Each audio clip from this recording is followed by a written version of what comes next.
In this video, I'm going to discuss potting up water lilies. I'm going to start by showing you how they grow. That will give you a better understanding of why we pot them up a certain way.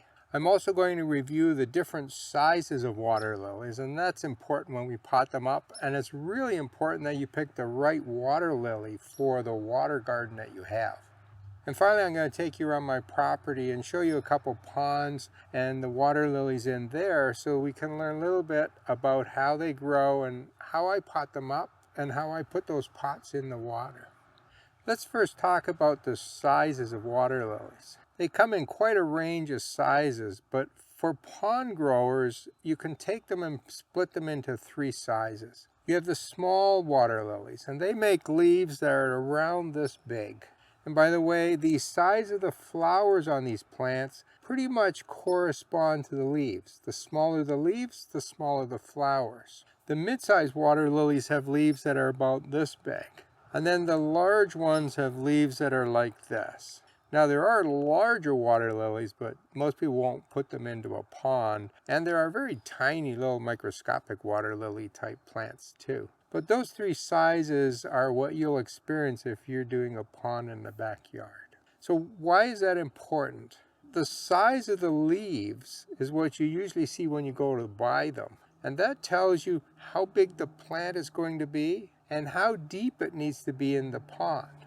If your pond is 3 feet deep and you're planning to put the pot that holds the tuber in the bottom of that pond, it has to be able to grow up 3 feet, or 2.5 feet at least. That means you need one of the larger water lilies. The really small ones won't grow that high. So the small ones like to be in water up to about a foot, a little over a foot maybe. And we measure that from the top of the tuber to where the leaves are, the top of the water.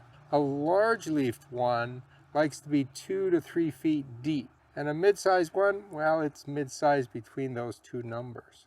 You want to pick the size of the water lily based on how deep your pond is and also how big the surface area is. A big water lily will cover a 10-foot area. So if your pond is a small pond, stay away from those big water lilies. They have big flowers, but they have big leaves and big tubers. Now this is a tuber from one of my mid-sized water lilies. It's been in the pond for a number of years, so you can see it's a good size now. This end of the tuber is the old end, and if you squeeze it, it's quite soft and mushy. It's basically dying away. The opposite end is the growing end, and you can see that's where most of the leaves and the roots are. Now this is very early spring, and it's just starting to grow some leaves. These are these tiny little things here. Now this was floating in the pond. It was loose. And I could just leave it like that. It'll do fine. It doesn't have to be in a pot. The other thing you'll notice is that it has these side growths, like side branches. And so this will now grow into its own tuber. And you can see that near the tip, we've got lots of roots here. And in fact, as I was handling this, a couple of these side branches have broken off. Each one of these now could be potted up into its own pot. Throughout the growing season, this will continue to lengthen. And as it does, more and more leaves will be grown on it, and roots will come out the bottom. This back part is now old. You're not going to get new root growth or new leaves from back here. You do, however, get some side branching. And the tip of the side branches are now growing tips. So this piece here will start growing out this way.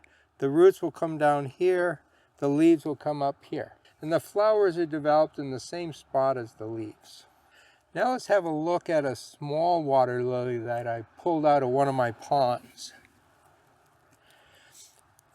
It was put into a standard pot for water plants.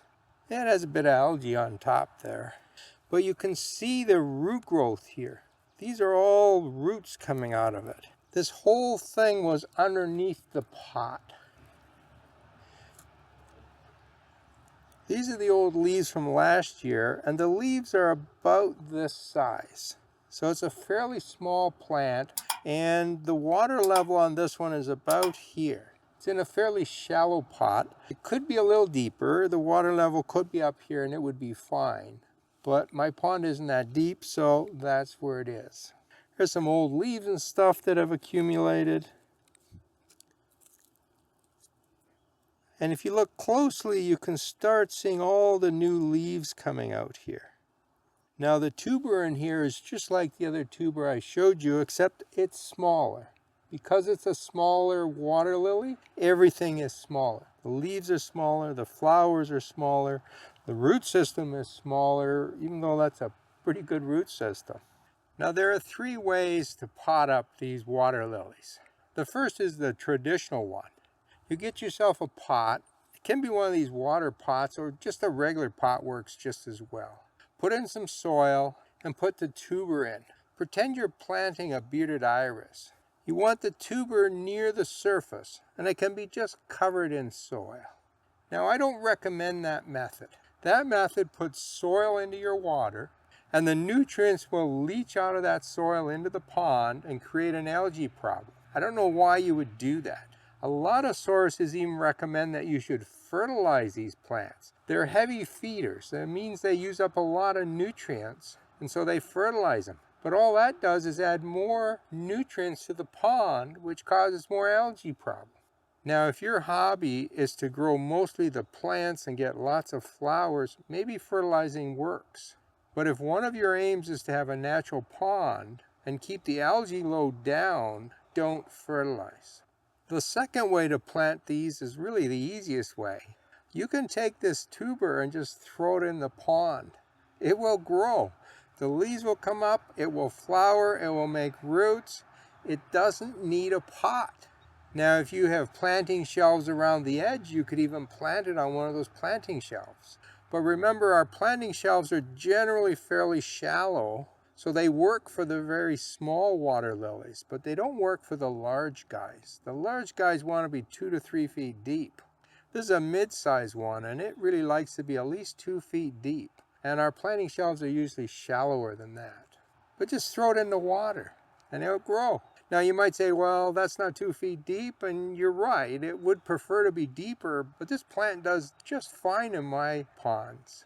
Now I'm in zone 5, and I get an ice layer on them every year, and it still doesn't damage these. Now these are native plants, and so they're hardy here. The third way of doing this is probably the best way. Get yourself a pot. Now it can be a regular pot, or it can be one of these special water pots. It doesn't really matter. Now when I have a new water lily, I like to use a pot with some stones in it, because I want to get it off to a good start, and I settle it down in the pond. The problem is that as this grows, it's going to be too big for these pots, and at some point it will come out of the pot. So let me show you how I planted this one. You can see they're just rocks. Whatever you can find in the garden. Size isn't that important. The plant doesn't care.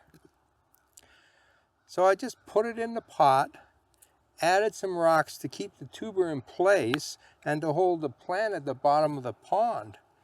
That's their only purpose. If I wanted to pot this one up, I would probably take these small pieces, put that in one pot.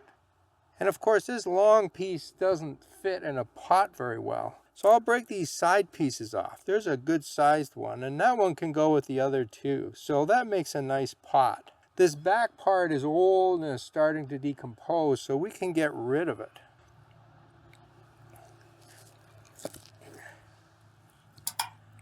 That can go in the compost pile.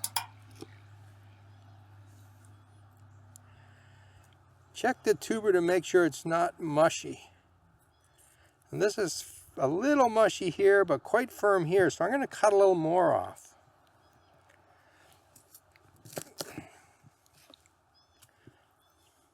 As you'll see in a minute, I have lots of this water lily, so I don't need it all. Now you have a nice piece. It's nice and solid. It has some new side growths coming here, lots of roots in the front, some leaves developing here. Just pot this up, and you've got a new plant. This is my larger pond. It's the one that's featured in my book, Building Natural Ponds. And in the center here, I have a very large water lily. Makes quite big leaves and nice big flowers. And when I started this plant, I did pot it up and I did sink them down to the bottom. But over the years, it's just outgrown the pot. And now it just exists in the surface of the water. Those things you see coming out of the water are the old rhizomes. And they tend to come out of the water and then grow back into the water. I could go and pull it all out of the pond, repot it, put it back in, but that's an awful lot of work. And I don't think it will give me any more flowers than I'm getting now. So I'm just going to leave it.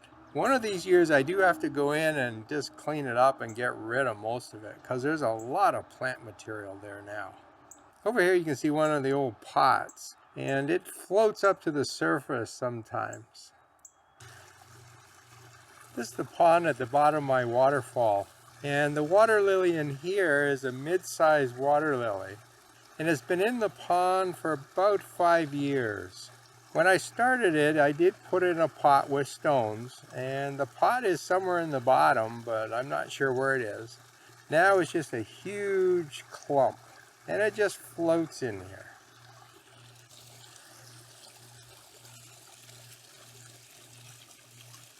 If I get a nut under it, I can lift the whole thing up.